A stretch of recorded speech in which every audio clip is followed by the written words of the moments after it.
long, long time ago, there was an older couple who lived in an old rundown homestead along the Tiger River near Grafton, West Virginia. They never got along well, and it wasn't uncommon to see the old woman at the train station with her suitcase packed, waiting to catch the next train to her sister's house in Parkersburg. They were a very mysterious couple, and very few people knew them, and even fewer ever visited them. So when the woman disappeared from sight for a real long time, it went completely unnoticed. Then one day, the man came into town to pick up a few groceries and talk to the store owner about the party he wanted to throw for all the townspeople at his place. He asked the storekeeper to make up a sign to put in the window inviting everyone to come. A couple of older gentlemen who knew the man better than most asked about his wife, and the man, getting very upset, just told them that she was out of the picture for good, and then turned and walked out. When the man arrived back home, he found a dog sniffing and digging in his garden. "Get!" the man said. Then he kicked the dog in the ribs. "Don't hurt that dog!" a voice said from behind. Startled, the man turned and saw a boy sitting high in the sycamore tree across the dirt road from his house.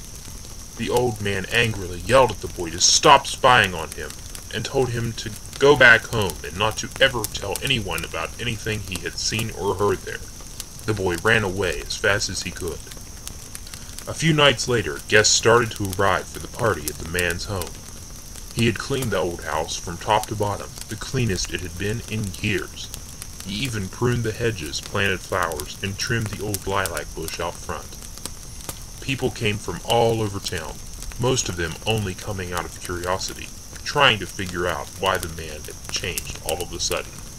As the night wore on, some teenagers sat on the front porch talking and enjoying their refreshments, when one boy noticed that the old lilac bush in the front yard was swaying back and forth. This wouldn't have been so unusual if the wind had been blowing, but the clear night air was still. Another boy speculated that maybe there was a groundhog under the tree, while the first young man insisted that he was going to take a closer look, while his girlfriend clung tightly to his arm. The boy bowed down at the stem of the bush and began digging, as his friends and girlfriend watched intently. Suddenly, the boy stopped digging and said he felt something soft and leathery. The boy dug a little bit further and was astonished at what he saw. "Holy mackerel, it's a hand!" he yelled out. His girlfriend screamed, and others ran to his side, and then started digging deeper and deeper until they uncovered a rotting R. The man, hearing all the screaming and shouting, came running out of the house to see what was going on. He stepped back as he saw what had been uncovered, and then ran the other way back towards the river, and was never seen again.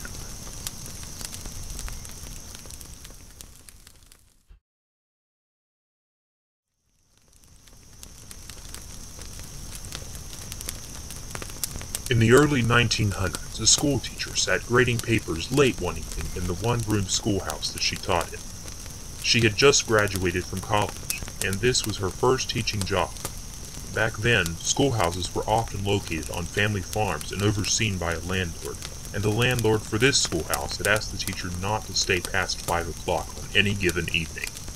When she asked why, the landlord was short with her and didn't give any explanation. So, having quite a few more papers to grade, she decided to ignore the landlord's wishes on this one occasion, figuring he would probably never notice anyway.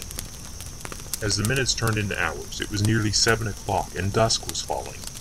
Just as the teacher was about to finally call it quits for the evening and begin her long walk home, she began to get an eerie feeling in the pit of her stomach, like someone was watching her. She looked up, and towards the back of the drab schoolhouse, she saw a child sitting in a seat with her hand raised, as if she wanted to ask the teacher a question. She had never seen this little girl before, and was quite startled, to say the least. "Can I help you?" said the teacher. The little girl, who was frail in her appearance and dressed in an old, worn-out dress, said, "Can you please show me my lesson in my primer? And teacher, I can't find my little rag doll."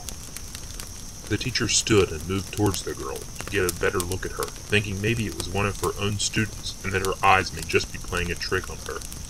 She took a look at the small, dusty primer that the girl held in her hand, but before she could touch it, the girl and her book vanished, as if she were never there. The teacher grabbed her belongings and in a startled haste ran to her landlord's house across the meadow. Once there, she told the landlord's wife about what she had saw, and the woman said, regrettably, that this was the reason why they had asked her not to stay late at school. They had a lot of teachers who had done just that, and then turned in their resignation the next day.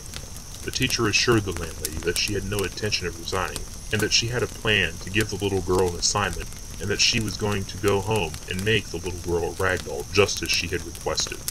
The next night, the teacher stayed after school, hoping that the little ghost girl would appear once again. As 6 o'clock turned to 6:30, and 6:30 became 7, she was just about to give up when she heard the little girl's broken voice once again. "Please, oh please, teacher, tell me my assignment, and help me find my little rag doll." The teacher gave the girl an assignment in her primer, then told the girl she had found her doll in the back of the room and placed the little rag doll on her desk. The teacher turned around for a moment, and when she turned back towards the girl, both the little girl and the rag doll had disappeared. The next evening she waited around the schoolhouse again, and the little girl never reappeared. She went to tell the landlady about what had happened, and the landlady asked her to go for a walk with her. As they walked, the landlady told her about how a little girl had been murdered in a swamp on her way home from school, and that neither the girl's doll nor the killer had ever been found. As they passed the swamp, they came to the child's grave, and both women were astonished at what they found. There, sitting on the grave, was the little rag doll that the teacher had given the girl the previous night. The teacher remained at the school for many years, and the little girl never reappeared again, as her spirit was now at peace.